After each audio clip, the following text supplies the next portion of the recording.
About a block southwest of the Golden Apple Dinner Theater is a complex of theaters under the umbrella of the Florida Studio Theater. A dreamer by the name of John Spellman founded Florida Studio Theater in 1973 as a small touring company. When John decided to leave, a young former Oslo actor named Richard Hopkins took over the reins and established a resident program in 1980 in the historic Woman's Club on North Palm Avenue, originally built in 1915. In 1977, the building was scheduled to be demolished, but John Spellman talked Marion McKinnon into buying it, and the reason was romantic. Marion, it seems, had received her first kiss in the building. We're not sure if it was a kiss, but that's what she told us. I came on board in 1980 as artistic director, and John went on a sabbatical, a leave of absence for 1 year. And the one thing I wanted to do, because I had been running a touring theater myself for about 6 years out of Washington, D.C., one of the things I wanted to do was start a resident theater, because I wanted to have an audience to talk to. I wanted to enter into a dialogue with an audience that would talk back to me over a period of years. With 500 subscribers, a budget of $140,000, 72 squeaky seats, and tin can lights, the theater took flight with 6 plays. And besides the theaters, now includes an education and touring department that reaches 50,000 children annually, a theater camp, and major new play development. Our first mission statement is to make theater accessible and affordable to as many people as possible.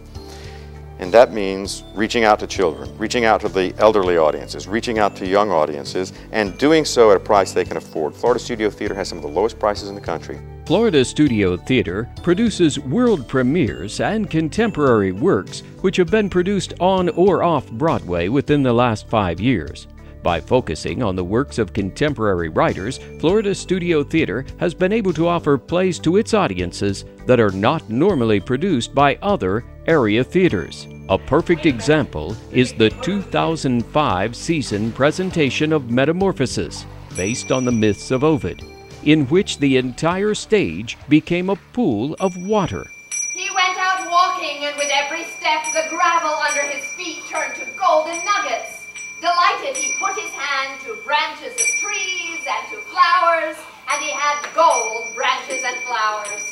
All day long he experimented, almost insane with happiness, that the whole of the world could become his personal treasure. Late at night, he stumbled back into the courtyard, laden with precious gold.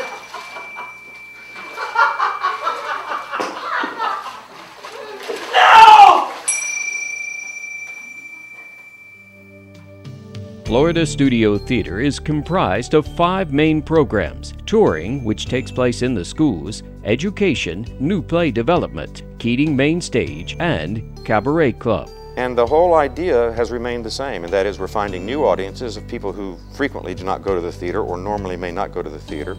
And second, we're finding new ways of working and new ways of speaking to audiences in an environment that is less like a theater and sort of a hybrid between a restaurant and a theater, and it harkens back to the old days of cabaret when it started in France in the late 1800s and then took off in Germany. It's a little rougher form of theater, but the relationship is strictly between the actor and the audience. Drink the wine and chew the wafer. 2, 4, 6, 8. Time to transubstantiate. So get down on your knees. Fiddle with your rosaries. Bow your head with great respect. And the new play development program is an integral part of Florida Studio Theater and its mission. Florida Studio Theater receives 8,000 new plays a year by adult and child writers. We started the write-a-play program for children because it was my observation that playwrights in America were coming from a singular point of view, which was very much the theater point of view at that particular time, and we needed to broaden the palette of thought through which playwrights were coming to the American stage. So I said to myself, what better way to start than start working with children? So we designed a program that introduces children to theater and then encourages them to write plays. Florida Studio Theater is a mix of music, drama, cutting-edge plays, affordable ticket prices, and a sense of community that has been a winning combination, and enlisted the loyalty of 9,500 subscribers at the main stage and 7,500 subscribers at the cabaret. I think FST's success is based on our very real, organic connectedness to the community. That and the fact that we have always been focused on producing new, contemporary, mostly American plays, so the audience can relate to what we do. The dream of Florida Studio Theater continues to thrive and is positioned to do so far into the future. Of course, Artistic Director Richard Hopkins understands fully who ultimately determines the success of any theater. Theater's a great democracy because the audience decides. In the end, they decide.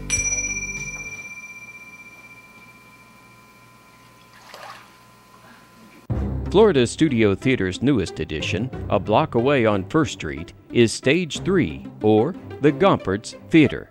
The theater building has housed a variety of theater companies through the years.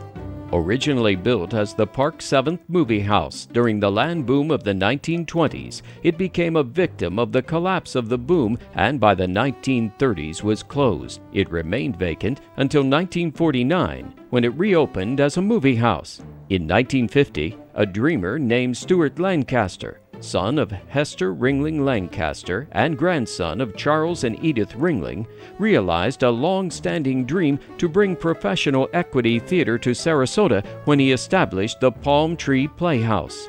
Lancaster had studied and worked at the Cleveland Playhouse and was technical director at the Lakewood Theater in Cleveland. In December 1950, the Palm Tree Playhouse opened at the American Legion Coliseum at Fruitville Road and Washington Boulevard. The following season, the company moved into the old movie house on 1st Street. Live theater now replaced the films, and the Palm Tree Playhouse had a home. Lancaster's company provided an alternative to the Players Community Theater, employing professional actors along with an apprentice program for budding professionals. What the Palm Tree Playhouse did were plays like Anastasia and the Caine Mutiny Court Martial. And I used to get in a lot of trouble because I was still the director, and I would go out in the lobby and tell people to go see Anastasia. But it was brilliant. The Palm Tree Players closed the Palm Tree Playhouse in 1962 due to financial problems. Once again, the theater was dark. The theater remained vacant until the mid-1970s, when the Oslo Stage 2 used it for a few seasons. In the 1980s, it became home of the Siesta Key Actors Theater, SCAT, for one season. SCAT was founded in 1969 under the direction of William Schroeder. It was located at the old Out-of-Door Academy campus on Siesta Key. Comprised of theater professionals, the goal of SCAT was to bring to the stage a cross-section of theatrical literature that would be both challenging and entertaining. Bill would run you through the ringer, but he would get performances from his actors that were just extraordinary. I worked with him in Glass Menagerie, and he liked to pick plays that were generally very difficult to do, but very, very exciting theater. With Schroeder's death in 1985, SCAT closed.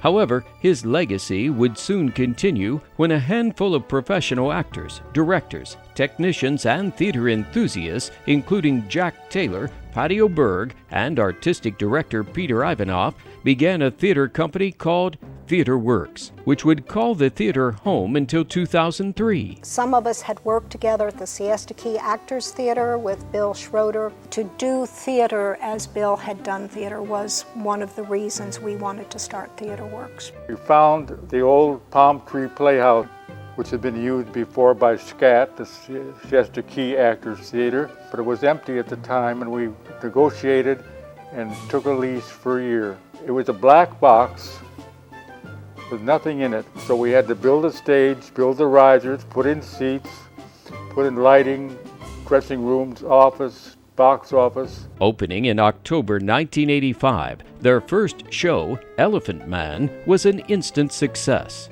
TW, as it was called, presented 5 shows every season, fall through spring, and their playbill included dramas, comedies, and musicals. Theater Works was known as the friendliest theater in Sarasota. After Jack and Patty left the theater, it struggled for a few years until its final curtain in 2003. The old theater building continues to be the home of memories and ghosts of performances past. Bill Schroeder died in 1985, but among the local myths and legends are eyewitness accounts of strange knocks on the door and loud footsteps walking up the stairs. His ghost still haunting a theater that he loved so much. I was in the theater again late one night. We would all clean the theater and clean the bathrooms and get it ready for the next day. That's what the heart and soul of Theater Works was. But I heard steps going up towards the theater. Then I heard the steps going up towards the dressing room. And I walked into the theater and I could hear the steps continuing up, and it was dark. And I started to panic, and then I just stopped and I said, Bill, because I knew it was Bill Schroeder, I said, Bill, we're going to do good theater here. You don't have to worry. And then I turned around and I left. And I didn't tell people that story, but the sightings kind of died down a little bit then. But I think he loved theater with his heart and soul too, and I think that was kind of his home for a while, and I think he's still there. In 2003, the theater became the newest addition to Florida Studio Theater's complex, known as the Gompertz Theater. The theater is currently home to FST Productions and provides a venue for other young companies to present their productions, such as the 2005 West Coast Black Theater Troupe presentation of All Night Strut. Army boy, is that the truck in the choo-choo? Yeah, yeah. Truck 29. Ready to give it a shot. I can afford to board the truck in the choo-choo. The West Coast Black Theater Troupe wasn't even a dream when founder and leader Nate Jacobs moved to Sarasota in 1983. An energetic and talented actor, Nate found a lack of diversity both on stage and in the audience. I never saw myself as a founder of a theater company or an artistic director. I just wanted to be an actor and just perform on a platform where I had more opportunity to show my stuff. In 1994, Michael Judson of the Players contacted him with the opportunity to direct a show at the Players. He chose the Amen Corner. That show sold out. It was half white, half black audience. The next show, the following evening, sold out. The next show sold out, and the last show sold out. We did 4 performances. Of course, the door flew open for another show. So I came in and I did A Raisin in the Sun, and that went well, and I did the musical Pearly, I did Bubbling Brown Sugar, we did Dreamgirls, and all of these were total successes. In 1998, he was set to stage The Whiz when the Players told him the budget was not there.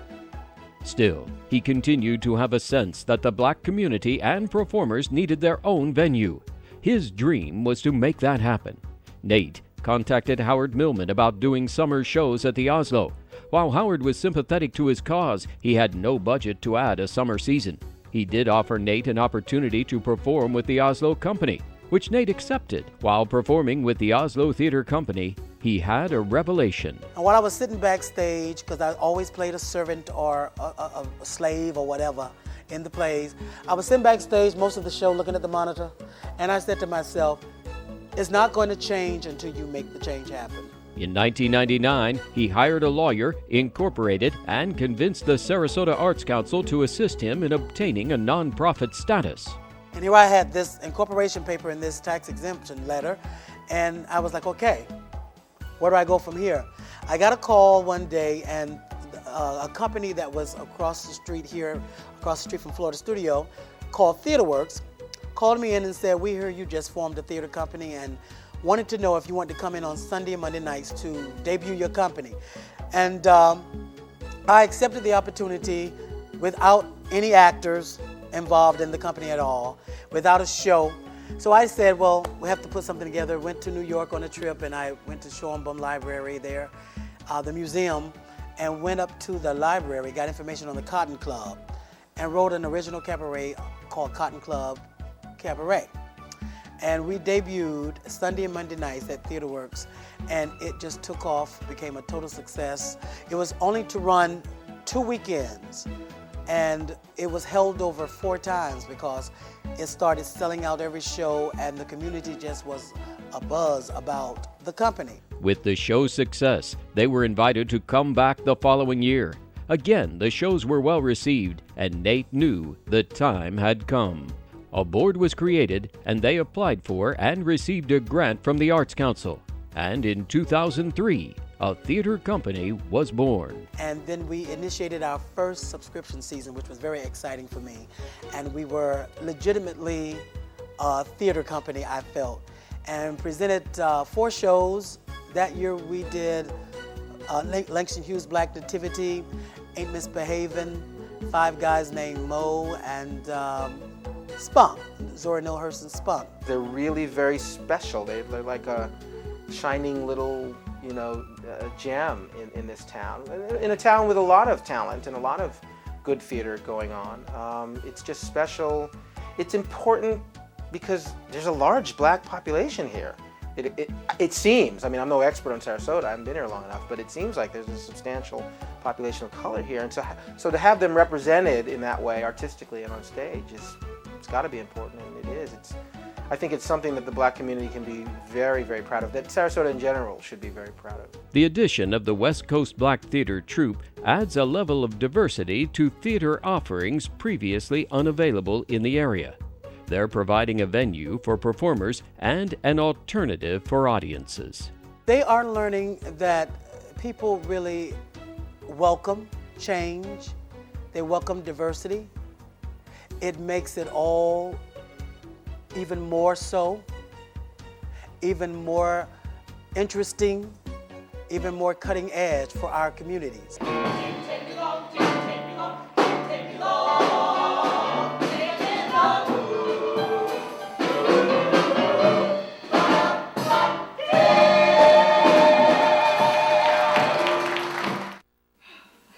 Do you do a lot of walking, Mr. Vincent?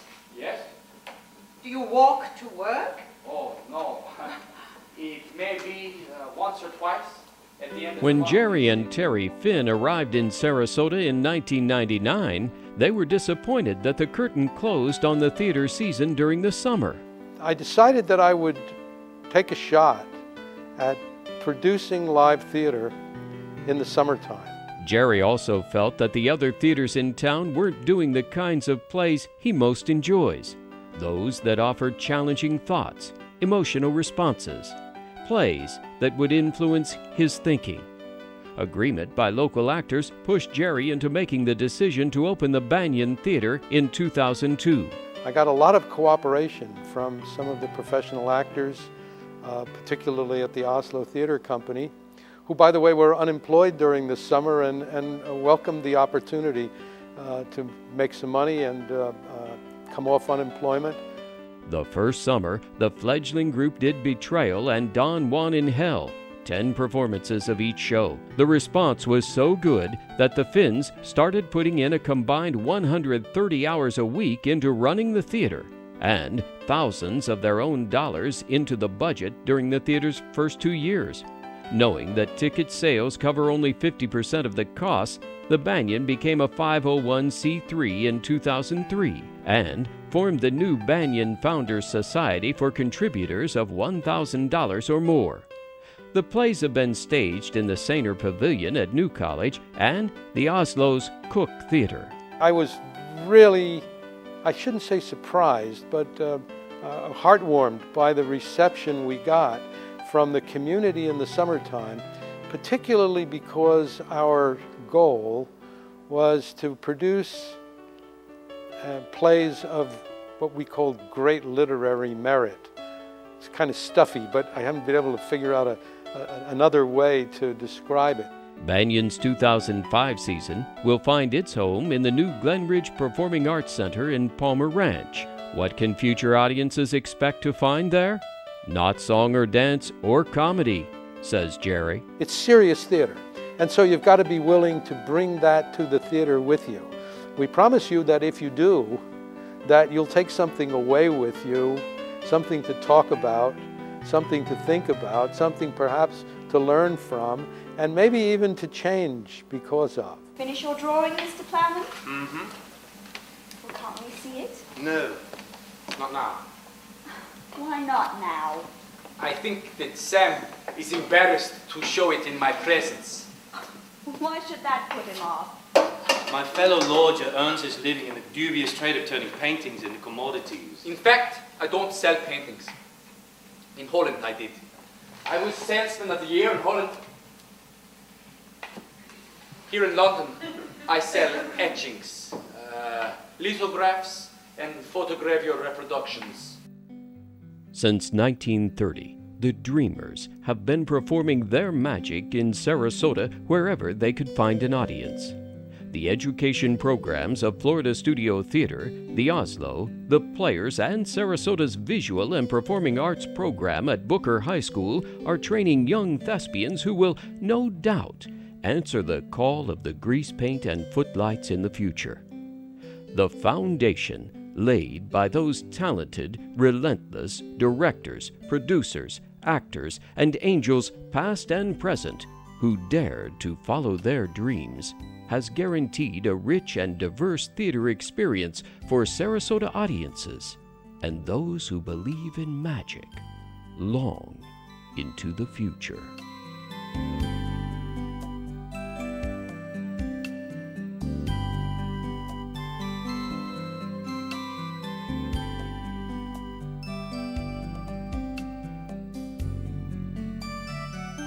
When I moved here, I was overwhelmed that every place I went to review a show, it was a real theater with real theater seats and lights up in the rafters and sets and the costumes, and I was really impressed. There are times that the community theaters here do shows that are better than what the professional theaters have done. There have been some marvelous performers that have come through this area.